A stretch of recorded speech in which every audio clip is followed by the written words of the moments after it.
All right. So I'm here with John. John, why don't you introduce yourself before we get talking about your moose hunt and what it's like to have a heart attack during the moose hunt? Okay. Um, my name is John Frates, and Zach here happens to be my son-in-law, and Zach happened to be the person that volunteered to take me on a moose hunt here in Wyoming if the chance ever came that I would happen to draw a permit or get a tag for a moose. I'm 75 years old now. Um, Actually was about 71 or 2 right in that area when I did shoot the moose um, back in 2019. But actually the moose hunt began many years before that. Well, a little bit about me, and Zach had asked me to say a little bit more. I was an educator all my life. I began teaching in 1969 in Brule Public Schools in Brule, Nebraska, and that's also where I went to kindergarten and where I graduated from high school. I went on to college, and 4 years later, I became a science teacher in Brule, and from there, about 10 or 12 years later, I became a counselor. I got my master's degree in guidance and counseling, and then I went on to school and became a superintendent. I got my specialist degree in education, and I started that in 1982.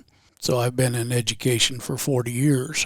And I think it's a little bit unique in that we don't see, or I don't hear of anyway, a lot of educators in the state, in Nebraska anyway, I don't know about Wyoming, of a person that had actually gone all the way through their elementary and high school years in a community and then came back and became a teacher and then eventually an administrator. And it was fun. I've had a great career. Education has been fantastic, and I really enjoy being around the kids, being around the teachers. I was like most teachers when they start out, I was a coach and I was a bus driver. But anyway, as I mentioned, the moose hunt began probably almost 25 years before this event actually happened. My dad and my brother went on a moose hunt in Canada, and that was when I believe I was going to college at that time. They always talked about the fun time they had up there in Canada on the moose hunt, and they did get a moose. I said, well, I'd really like to get a moose someday. I want to do that.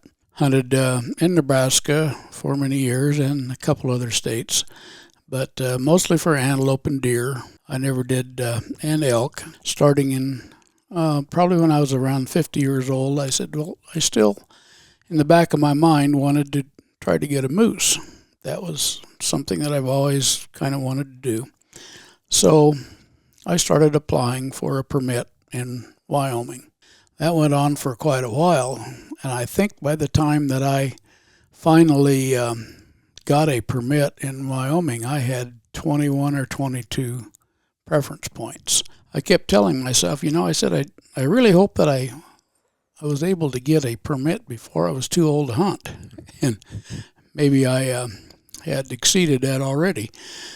But anyway, in 2019, maybe it was in June, I can't remember exactly the date, but I got a letter from Wyoming Game and Fish that I was successful in drawing a tag for a moose.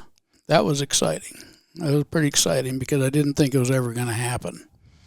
So immediately I called Zach and I said, hey, I finally drew a moose permit. Now, do you think you can help me find one? He says, well, I'll give it my best shot. He says, I'll check around and I'll talk to people, and I think we can get a chance to find a moose. So I said, well, that's great. We'll just kind of plan on that then. So actually that year, I believe that was Labor Day weekend that started off in September. I could get a bow permit for, I don't know, it was $40 or $50 or something like that. I could get a bow permit. So I did come up for 2 or 3 days there in the early part of September, and we set up a blind, or Zach had set up a blind, and I sat in that blind for about 3 days. Never had a moose close, but I did see one. So that was that really big one, right? That was a big one. Yeah. So I had big moose. I'd done quite a bit of scouting that summer and set up some trail cameras here and there, and that was kind of my number one spot was that little draw down there. Yeah, and we lots of moose sign. I never had a picture of that really big bull on my camera, but he showed up that day. That was the first day, wasn't it? It was the second day, I think. Was it the second? I think it was the second day. Okay. I saw him across the draw on the other side, and he did have a set of antlers on him.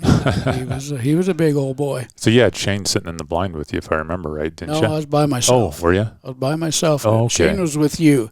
You guys were out chasing elk, I think. Okay. Yeah. I think we were just out kind of exploring for looking elk. around. Yeah, just seeing what we could see. Just a little bit of backstory on that. When you told me that you'd drawn that moose tag, I started scouting a lot, started exploring a lot of country, driving the side-by-side around, putting miles on, hiking, and following up on every moose sighting I'd heard about. I'd started practicing moose calling because I'd never moose hunted before. And I thought, well, it seems like this calling thing's the way to go, especially archery season. So I started calling moose or practicing my calls. I have spent hundreds, if not thousands of hours out in the elk woods during archery season, and I've never heard a moose call. I mean, I've seen. No, I hadn't either. I'd seen plenty of moose. I had never actually heard a moose call in person until the morning we set you up in that blind. Mm-hmm. Do you remember that? Yeah. So I helped you get situated in that blind, and I thought, well, I'm going to back out of here, and what I'm going to do is, kind of go keep an eye out for elk, but mainly I wanted to go see if I could track down a moose. Yeah. I thought I would just kind of hike and drive around and see if I could find you a moose. Right. Well, in the meantime, as soon as I got you set up in that blind, I walked back to the pickup, and I heard a cow moose call, and I thought, dang, there's other moose hunters up here. Yeah, I was kind of hoping we'd have this to ourselves. Mm-hmm. And this cow moose call kept going on and on. You know, I was disappointed. I was like, darn it, there's somebody else in here. Well, then all of a sudden I started hearing this bull call. And I thought, man, they're pretty good. I've been practicing. Yeah. And that sounded like a pretty good moose call. And I thought, what are the chances that that's actually two moose? Actually taking place. Yeah. Yeah. So I actually took off in pursuit of these calls. And sure enough, I ran into that bull moose. He was tailing a cow around. And the first day of moose hunting, I finally heard my first moose call. I couldn't believe it. Yeah. So I ran back down to the blind. I told you there were a couple moose up by the truck. I remember that. And I was trying my best to get you to go up there and chase those suckers down. And I remember you were like, maybe they'll work their way down here. You were more patient than me. I was like ready to go chase that bull down. But I know. I've been hunting with Zach many times, and in these early years, he didn't have the patience that he has now. he was more of a put on your moccasins and run them down and stab them, or something. But now he's very patient, probably more patient than I am now. He's learned to control that emotion, and that's hard to do. Well, my main thing was I just never hunted in a blind. Yeah. And when I met you, when I started seeing my wife Ann, your daughter, I'd never sat in a blind before, and we were turkey hunting all the time there in Nebraska. Right. And you were always wanting to sit in that blind, and it took me a little while to see the benefit of just sitting there and waiting. But I'm pretty good at it now. Turkeys are tough because I'll tell you what, they will either see you or hear you. I mean, I learned that real quick because at the time I was trying to kill one with a longbow. Right. And spot and stalk turkeys with a longbow. That was tough. The only disadvantage turkeys have is they can't smell. Thank if they goodness. could smell, you'd never get one. Oh, no. I think about that all the time. Like, thank God they cannot smell. We'd never shoot one. But anyway, I think it was that second day then that I was sitting in the blind by myself, because I had a fellow come with me from Brule, and he was actually looking for an elk with his archery, and but he went with Zach, and they went looking for an elk again, and kind of looking for moose too. We were looking for both. But I saw that bull on the other side, and he was over there with a cow or two. I could see in the brush over there, and I really didn't know whether I should try to get out of that blind, try to stalk that thing. I didn't want to spook it out of there. I thought, if I just stay here, because there was moose sign around the blind. I mean, set up in a good place, and I kept thinking, just a matter of time before this boy's going to walk by the blind and I'll have a shot. But that never happened. We ended up going back home after the Labor Day weekend, and I was enthused because that was fun. We had a good time. I didn't get a chance to come back until it was about October 3rd. Rifle season started. Yeah. I think rifle started the 1st of October, wasn't that right? Yeah. Yeah, I think you ended up showing up about October 3rd-ish. Right. Yeah. Right. I had to work, a little bit. Do some things anyway. So, anyway, came back on the 3rd or the 2nd. I can't remember. Maybe it was the 2nd. Might have been. I came somewhere out. In there, yeah. And of course, I was getting excited because I was going to get the rifle all sighted in, get ready to go on this. And I have a friend, Dale Kaiser, that lives in a town about 40 miles from where I live. And I had a 300 Winchester mag, and so I was going to go out, and he was going to go with me. We were going to go up to the little town of Hay Springs there in Nebraska. They had a nice rifle range up there, and we were going to sight it in, get everything all set up. And Dale said, you sure your shoulder can handle that? And I thought, I've been thinking about that because I'd had both shoulders replaced, and that rifle of mine does not have a muzzle brake on it. And I know I've shot it before many times and sighting it in, and it after you shoot it a few times. So Dale said, now, let me tell you, he said, I've got a 300 Winchester mag also. And he said, I've got it sighted in because I had sighted it in for an elk hunt here just a couple of years ago. And he says, we can take it out. And he said, I've got a muzzle brake on it. And he says, you'll shoot that. He says, you'll be amazed. He says, it doesn't bark, kick like yours would. And I said, well, I really wanted to use my gun, but I said, okay. I said, I'll try it. So we got Dale's rifle, and he got a box of shells, and we went out and we sighted that thing in, and it was right on. It was right on where we wanted to be at 300 yards and 200 yards and 100 yards. It was sighted in right where we needed to be. And what caliber was that again? It was a 300 Winchester mag. And what was yours?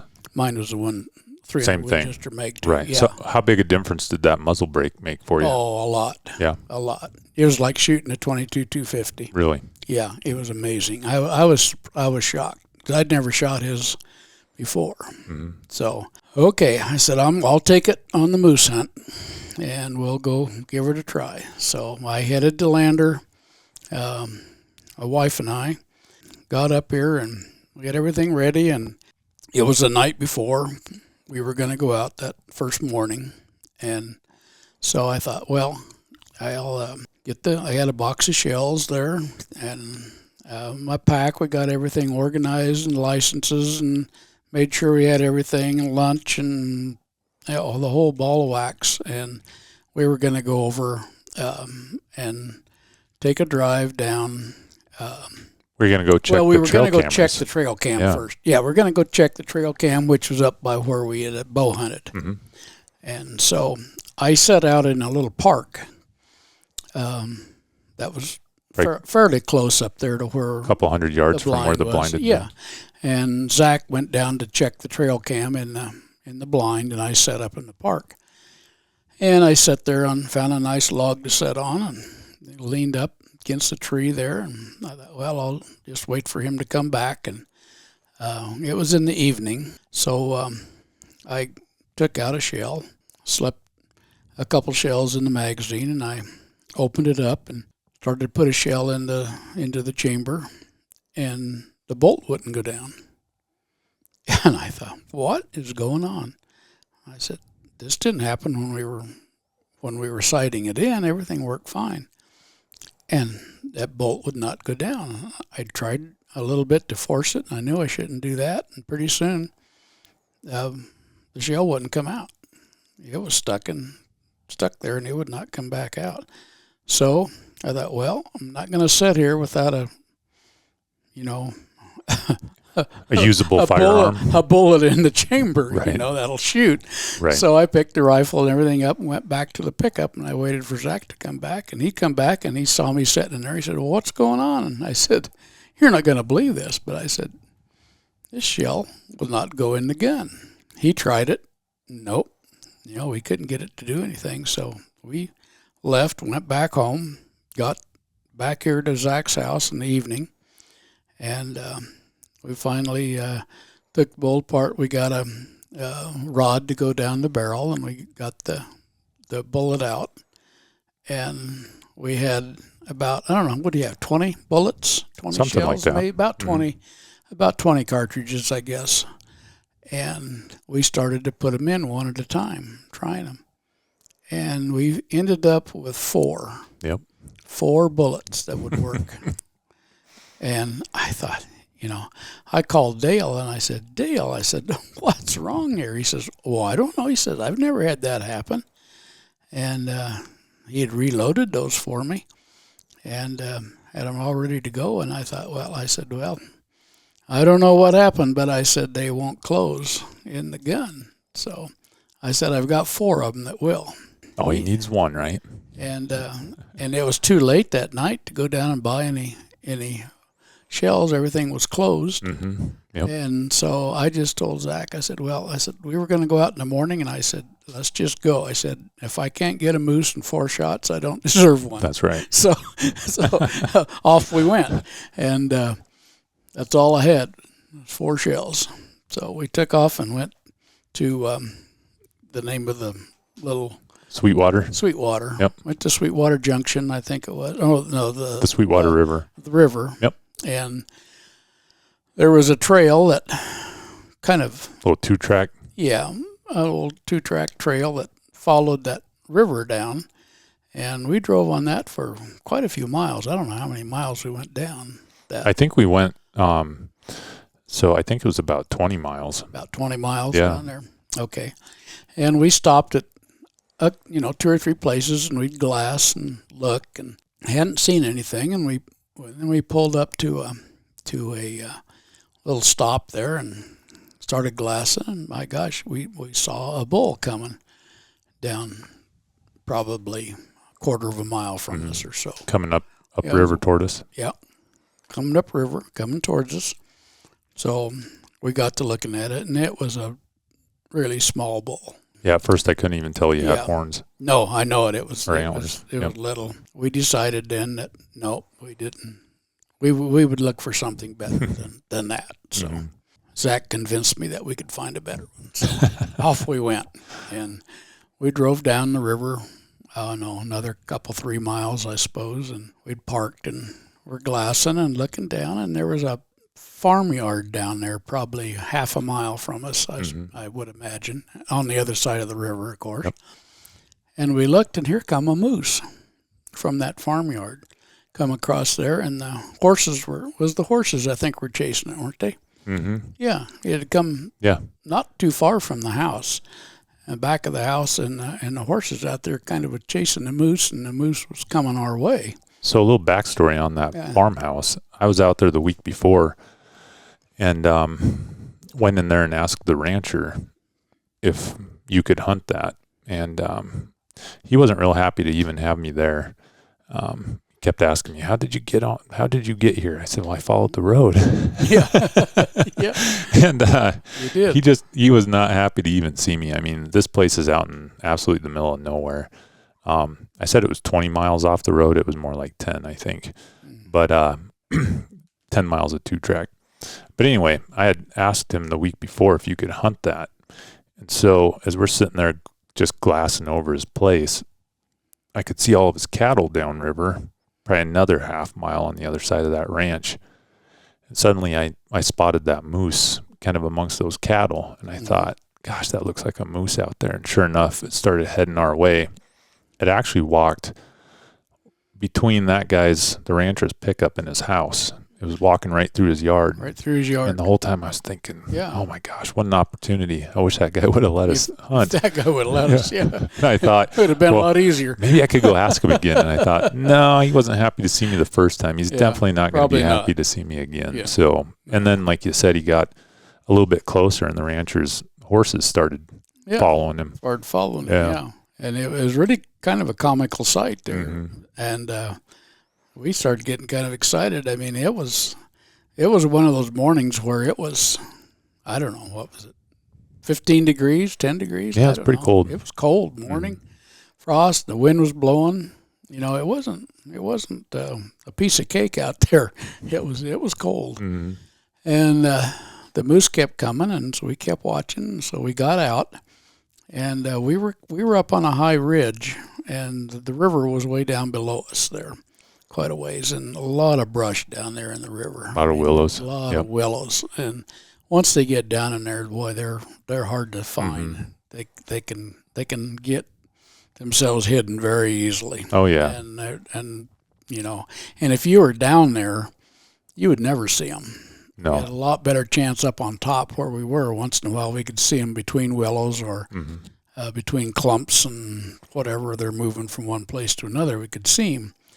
And he kept coming, and he kept coming. I thought, I couldn't believe it. Yeah. I was like, I can't believe this moose is continuing to come our way. And now he was on property that we could hunt. Mm-hmm. The moose had crossed the river, got on our side, and he was going to be illegal, plenty. Nice moose.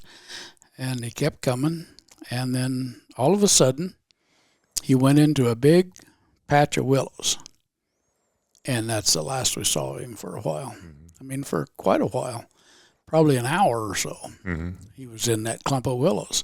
We knew what clump, but we didn't know what he was going to do or whatever, and we hated to leave. You know, when you got a moose like that, and he was probably, 300 yards away, maybe 400. While he was in those willows? Yeah. Probably, because I think what I did is you actually snuck down the bank and you got down close to the river. Yeah. I stayed up on top of that ridge and I snuck down that road that paralleled the river. Clear down. Yeah. Yeah, I probably hiked or walked 150 yards down that road where I could see him. Mm-hmm. I spotted him bedded down there. I could see his paddles shining in the sun. Yeah. And at that point, I was ranging those paddles, and I think he was a couple hundred yards, 175, 200 yards, something like that. But he wasn't at a good angle. And he was in the brush. Mm-hmm. And we all of a sudden found out why he was going into the willows. Yep.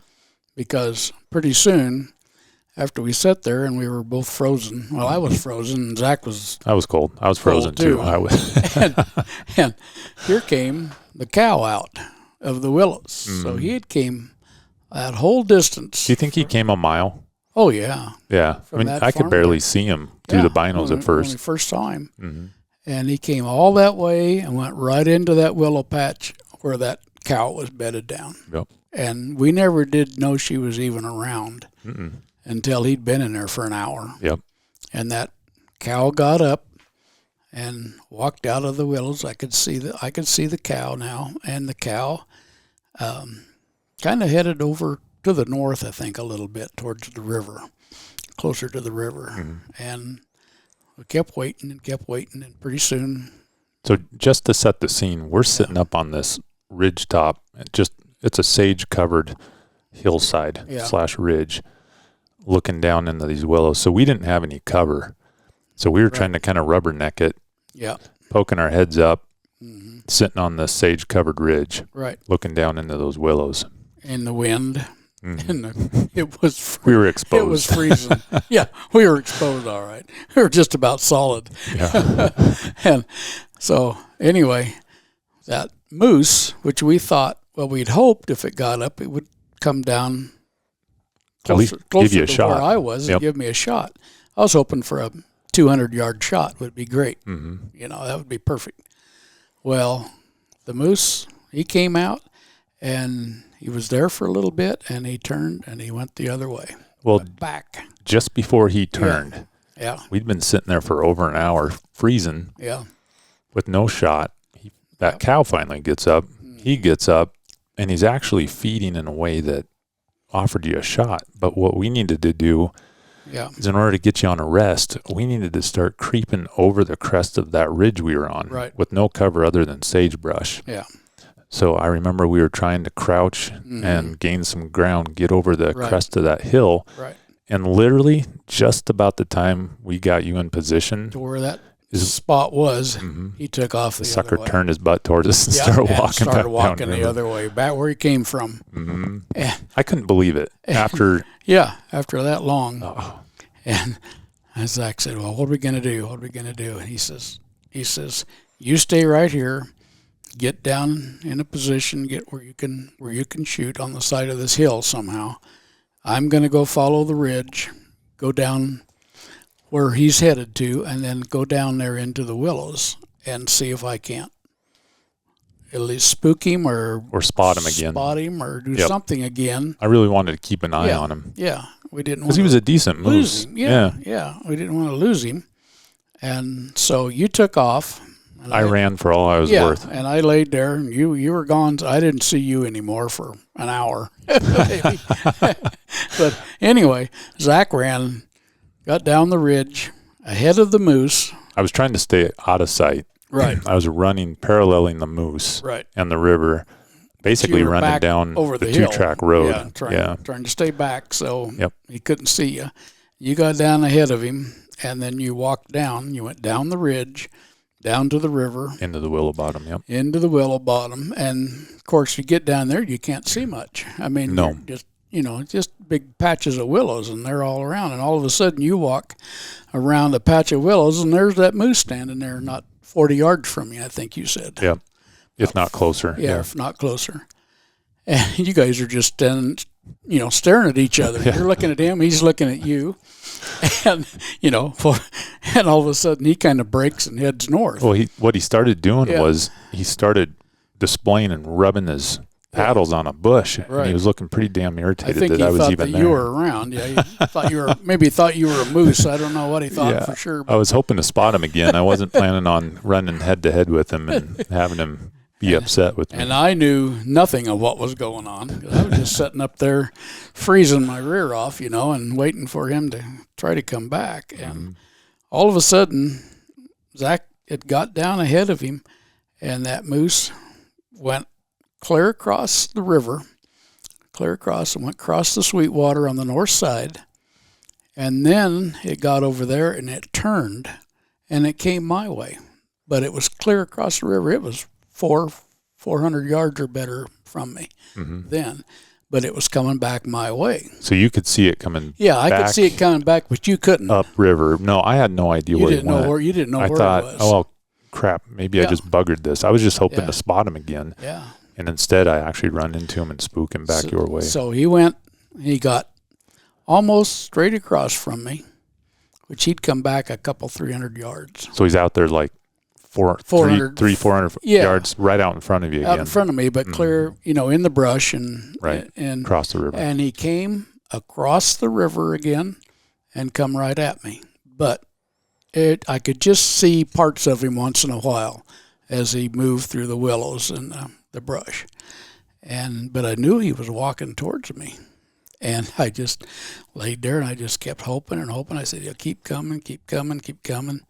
And actually, he was kind of headed back in a general area of where he had been before.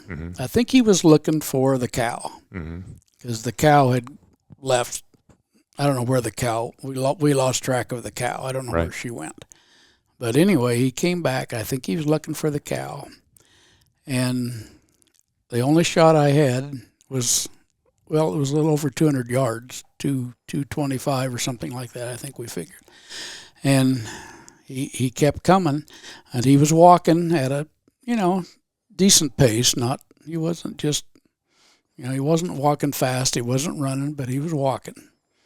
And I got the rifle ready and ready to go, and I thought, this is the only shot I'm going to get, because he's going to come from behind the big willow patch that I could see, and he's going to come out in the clearing for just a minute, and then he's going to keep heading the other way, away from me. Well, he'd be going back to the west now, and so he came out from there, and he was kind of quartering towards me a little bit, and I thought, I didn't really want to take a shot where it was, but I knew that was probably going to be my only chance.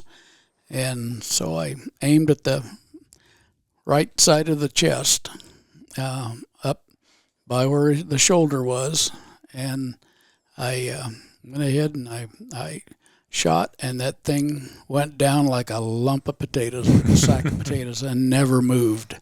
It never moved from the time I shot until Zach came back and found me, and I could show him where the moose was laying. And then I stayed up there on the ridge with the gun ready in case it would get up, because we could see it move once in a while. You could see a leg move once in a while. But it wasn't going anywhere. It wasn't trying to get up and nothing. So he went down there, crossed the river, walked over to it, and the moose was dead. Mm-hmm.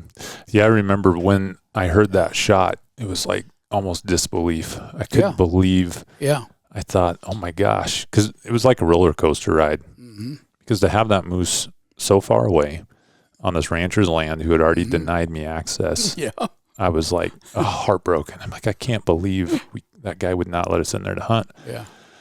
But then the highs of seeing that moose walk a mile right into our lap. I know.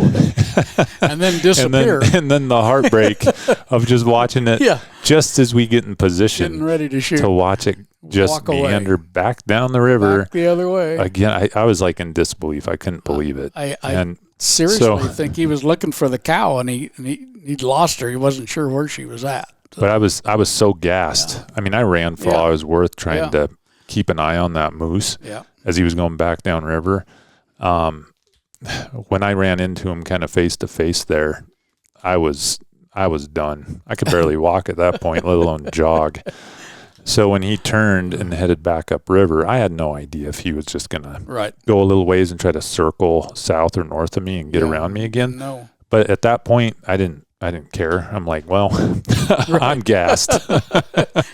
You're I gassed. tried to keep an eye on him. And then to hear that. You were out of the loop, and I was in the loop then. That's right. I could see him. Every once in a while I could see him. Clear across, clear on the other side of the fork of the river over there, and then come back down towards me, and then back across the river and come right at me. Yeah, I was tickled to hear that shot go off. I could not believe that after all that he'd gone right back and given you a shot. Yeah, I could. So I was extremely excited to get over there and see what was happening, to say the least. So yep, we were both pretty tickled. Zach was giving me a hug, and I was still trying to hold my sights on the thing because I was afraid it was going to get up and run again, but it never did. So we walked down there and crossed the river, and checked them out.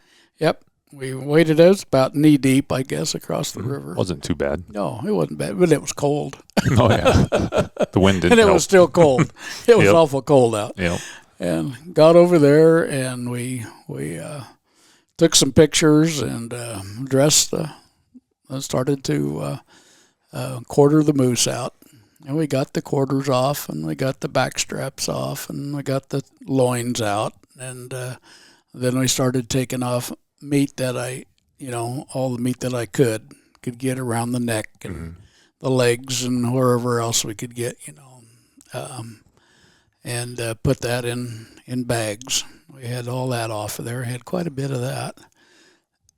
And then it was time to carry the meat up to the pickup. And the work was going to start. The work had already started, but it was going to get a lot worse all of a sudden. Well, Zach's a little younger than I am, and a little bigger and a little more in shape. I should say a lot more in shape.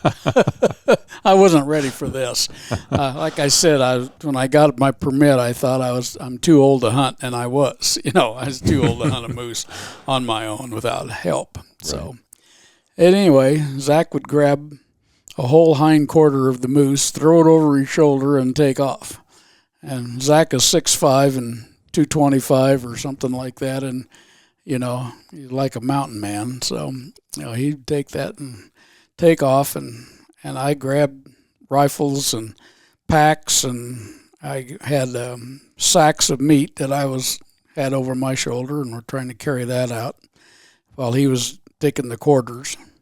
And I think he was coming back for another quarter when I was just getting across the river with all the stuff I had. And by the time I got to where I needed to go uphill, I was already gassed. It was a lot of work, and I wasn't ready for that. But I kept working, got up the hill, and that was a little bit of a hill there to go up. Mm-hmm. It was a ways, and got it up to the fence line, and I got all that drug over there by the pickup. I remember I met you heading back down, and you were taking a break coming up. Right. And I said, once you get up there, why don't you just relax? You told me I'll just take care of it. Yeah, because it was like 10 a.m. You were just going to carry 2 more quarters, and then you were going to cut the antlers off the head, and then bring the head up or whatever. So I said, okay. So I got up there and got in the pickup and sat down in the pickup, and all of a sudden, once you've had heart trouble, you kind of know that something is not right. I could tell that the heart was not doing what it was supposed to be doing. Did not feel right at all. And I did have my pills with me, my like nitrogen, the nitro pills they called them. Yeah, nitroglycerin pills. I had those, and I sat there for, probably 15, 20 minutes, and I thought, if I just relax and kind of stretch my legs out and whatever, turn the pickup on, warm up a little bit, I'll be okay, And it wasn't getting any better, so I thought, well, I'm going to take one of these nitro pills just to see if that's, usually you put one of those under your tongue, and then that goes away, that feeling around your heart. I took a pill and sat there for another 5 or 10 minutes, and nothing happened at all. So I said, well, okay, I'll take another one then. So I took another one. By then, you were back up again, I believe, with your last load except for the head. Yeah, so I'd been just back and forth nonstop. Yep. And I was just piling quarters up in the shade next to the truck. And I thought it was such a beautiful day. Yeah. I thought, you know what? I'm going to go down, cut the head off, and I'm going to spend some time down there and actually skin it and try to get the lower jaw off and really clean it up well. So I was really taking my time down there in the willows. It was so nice. It was just... Yeah. And I sat there, and after about half hour, 45 minutes, and this was starting to get critical then. I could tell that this isn't going to go away. And we had, a walkie-talkie that we used back and forth? Yeah, we both had radios. A radio, walkie-talkie that we used when he was cleaning the deal down there. And so I finally radioed Zach, and I said, Zach, I think you better get back up here. And I said, I think we need to get to town. I said, my heart is not right. Something's not right here. So, okay, he said, I'll be right up. And he was, and he came up with the head of the moose, carrying the antlers and the head, or most of the head anyway. Got it up there, and he threw things in the back of the pickup. And I went over on the passenger side, and this is what was the lifesaver, is Zach carried a satellite phone. It was actually a DeLorme. Garmin owns them now. It was a DeLorme InReach. Okay. But now it's the Garmin InReach. I have the old model. But anyway, he was able to get a hold of my daughter Ann, his wife, and told Ann, said, get a hold of ambulance and have them come up, meet us near South Pass. We'll try to meet them up there as close as we can to the South Pass. And so she said, okay. So she did that. We took off, and it was a long ride back to the highway. I remember you telling me you can slow down a little bit. Yeah. I had pedal to the metal, and I was trying to avoid the badger holes in the road. Yeah, there was plenty of them. It was a rough ride back. I know that. Yeah. So we were 10 miles in on the 2-track. Yeah. And then we had another highway, probably another 40 miles of highway back to Lander. Highway to Lander. Yep. But we met the ambulance probably 20 miles outside 20 miles of Lander. out of Lander. Yep. Up by South Pass. We weren't too far off where we met them. Yep. And so they didn't know what they were looking for, but we knew what the ambulance was. So Zach was able to blink the lights and honk the horn, and we pulled off the road, and they went by us and turned around and came back, and there was a couple people in the ambulance. They came, and I stepped out, and they got a hold of me and took me in there and laid me down and started checking me over and said, we got to get you to Lander right away. And I don't know what my blood pressure was, but it was unbelievable, I know. Well, I remember listening to those two as they were working on you, and they kept going, no, that can't be right. Take it again. Take it again. Yeah. 200 and something over 200. It was way up there. And so then I remember the ride into Lander, off and on, and got into Lander and got me in the emergency room, and my wife was there and my daughter waiting for us, and we were able to, the doctors got me ready for what's going to be a helicopter ride to Casper. So they got that ready and got me ready to go, and the helicopter came in. Wasn't long after I got in there. I don't think it was very long. I don't remember a lot of that that happened, but got me in the helicopter and we took off and got to Casper and got me in the. How long a flight was that? Because it's about a 2.5 hour drive. I think it was an hour. Was it that long? Something like that. Okay. A little over an hour maybe into Casper. Well, there's some good people there. Good people at the hospital in Lander and some great people at the hospital there in Casper. Yeah, and we got things settled down through medication and whatever, and determined that I needed a stent put in right away. And so they started to work on that. And when they were doing that, they found out that I already had one stent in the heart.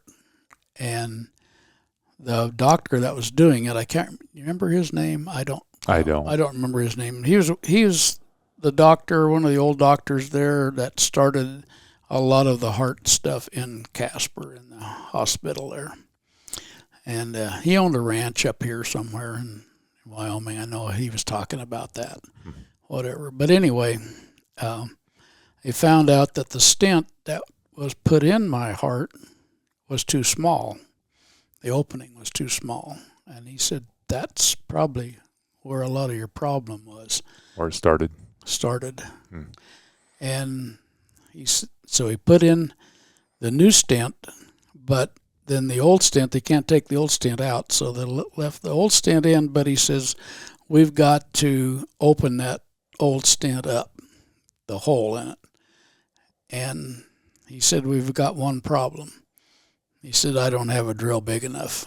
I don't have the right size to drill that stent out with. So I had the opening in the, of course, down in my leg here in the growing area where they run the wire up and where they did all the work from.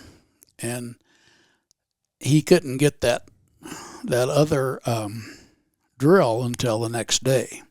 It would come in sometime in the morning next day. So I had to lay there on my back, couldn't move. He kind of strapped me down. And I tell you what, I had never, until you have to lay for 12 or 14 hours in one position and can't move, it just drives you crazy. Brutal. It's brutal. It was brutal.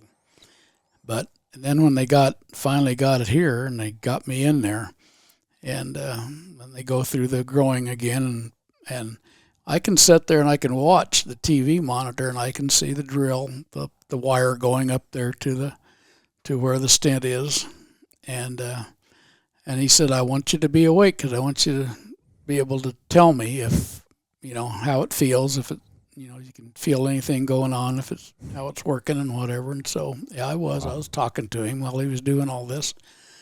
And he says, okay, he says, I've got it in position. We're going to try to drill this out.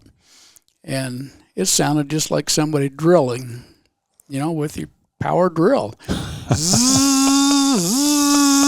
Oh my gosh, this is crazy. The anxiety must have been it terrible. Was going out of it was something else.